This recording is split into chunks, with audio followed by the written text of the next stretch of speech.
This is going to be the replacement of the blend door actuator on the driver's side in Antelope. It just went bad about a week and a half ago, and I can't stand it no more. So we need to disconnect the battery first, so we'll open the hood up and go ahead and do that. So we'll disconnect the negative battery terminal. Thank God. I can't stand that noise. Alright, we're going to take those two bolts off. There's two of them. They're dual purpose. They are either Phillips or 7mm. I'm using my 7mm because I don't feel like fiddling with a Phillips driver right now. Alright, there's some plastic fasteners that you have to pull on. See, there's 1, 2, and then 3, 4 on the opposing side. You just pull that gently so you don't break it. That shroud comes off. And then you look under here, there's 2 more of those dual purpose screws, so we'll just loosen those. If I can get my thing in there. There we go. Then once you've taken that metal shroud off, the blend door actuator is right up in there behind that big wire loom. You can just kind of see the outline of it. And to make your access a little bit easier, there's this black piece right here, right above the brake and the accelerator. There's 2 plastic fasteners, one here, the little snap ones. With a flathead driver and a lot of patience, you can get them loose without breaking them. And then there's one more right up there, right above the accelerator sensor, right next to the blend door box. And I believe that's the only one. Yeah, that should be the last one. Before you try to yank that plastic shroud out, take out this little light that illuminates the floorboard so you don't yank your wire out. And be careful of the OBD2. You don't want to yank them wires out because then you'll have an issue. You're just trying to move it off to the side. One other thing you want to do to help make your accessibility a lot easier is this harness right here has a little metal clip that clips onto this piece right here on the box. If you slide that off, you can get easier access to the blend door actuator, and you can kind of see right there it is. Now the booger's mounted in there like this, where the wiring harness is on top, and then you've got a bolt on this side and I believe one up here.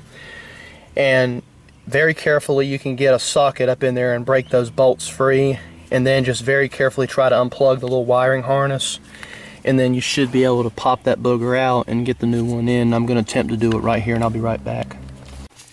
And of all sizes, those little screws on that blend door actuator are 7/32. I thought everything was metric on a W body Impala, but I guess not. Well folks, with a ton of patience, you can eventually get the thing out of there. And as you can see, I did, thankfully. Now, you'll need to make sure that your blend door actuator, or the little lever that goes into it, aligns with your new one. You see how it's, well, you can't see it unless I zoom in on it. Hopefully you'll be able to see it. Right there, see how it's at kind of like an angle? Well, corresponding to this blend door actuator, see it's at a bit of an angle, but it's supposed to be straight up and down, so you'll want to reach up in there and rotate it to where, because see, when you put the new one in there, it's going to be vertical like this, so you need to adjust it to where it's vertical as well. And don't force it, but just very carefully rotate it until it's horizontal. In fact, you can hear the thing opening and closing as I move it. So you probably can't see it, but it's all right there. Now it's aligned like it should be. Right there. So that's the old one. This is the new one, and remember to compare your parts to make sure they're the same, and in this case they are. That one was an OEM AC Delco, and it's getting replaced with an OEM AC Delco. I always insist on getting genuine parts when you can still order them, whether it be at an auto parts store or Rock Automotive. Normally Rock Automotive's the best, but there you go. One more note about the blend door, folks. When it's horizontal like this, it's in the heat mode or hot. And then when it's vertical like this, it's cold. So remember, hot, horizontal, and then cold for vertical. Okay? And like I said, you just want to rotate the little knob for the blend door until it corresponds with the actuator, or you can also slide the actuator over it and adjust it that way. I just do it by hand before I slide it on. And then once you get the new one in like I have, you just plug it in and it'll seat in because there's little grooves to where it sits in there, and then you just put your bolts in and then you should be good to go. Before you bolt it up though, obviously connect the little connector since it's on the very top and hard to get to. But once you do that, you can put the bolts in, just finger tighten them, and then just snug them, and then you should be good to go. Alright, now we've reinstalled the new one and just snug the bolts up. Now before we do anything else and try to put anything back together, we need to test it to make sure it's working like it's supposed to. So let's go reconnect the battery. So we'll just temporarily reconnect the negative terminal. Okay. Alright, moment of truth. I don't hear any tapping, so that's a good sign.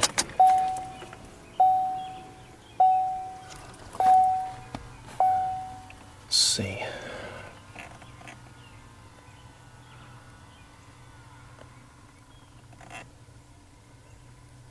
That's a good sign. Alright, let's crank it up.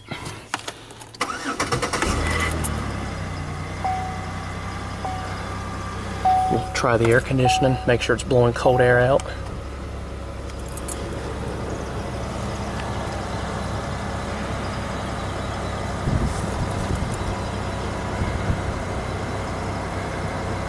And that's a good sign.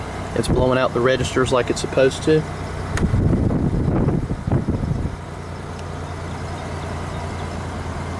Yeah, it's starting to get cold. So that's good. Now that the engine's warmed up a little bit, I have it on the heat and I feel heat coming out, and then if I turn it back to all the way down to cold, within a few seconds the air goes from hot to cold. So this was a complete success, thankfully. So now we just need to reverse the de-insulation process and just start putting everything back together. And also, if you took that little wiring harness off, make sure you hook it back up, and I'll show you. Little metal clip on the bottom. There's a little plastic notch on the HVAC box, just like that. That's all you gotta do. In case any of you folks were curious what the inside of one of these boogers looks like, here you go. You've got the little motor that has a worm gear that drives this one, and then it corresponds to that booger right there, which in return rotates this gear to move the blend door inside. And if you will look right there, there's the teeth that broke off right there. Well, I mean, they're, you know, there's one piece of it, but there's the two teeth that broke off. That is what was causing that horrible tapping. They're not built well. If they had metal gears, that'd be a different story, but that's just how it is, I guess. And so there you go. That's how you change the blend door actuator on the driver's side of a Gen 9 Impala, the hardest one to change of all of them. Obviously the three on the passenger side are the easiest to change. You just, you know, take the storage compartment out, and then you have one for the blend door, one for the fresh air exchange, and then the other one, which is completely different, that controls the actual door that transfers the heat from the registers to the floor to the defrost. So hopefully this helps some of you out.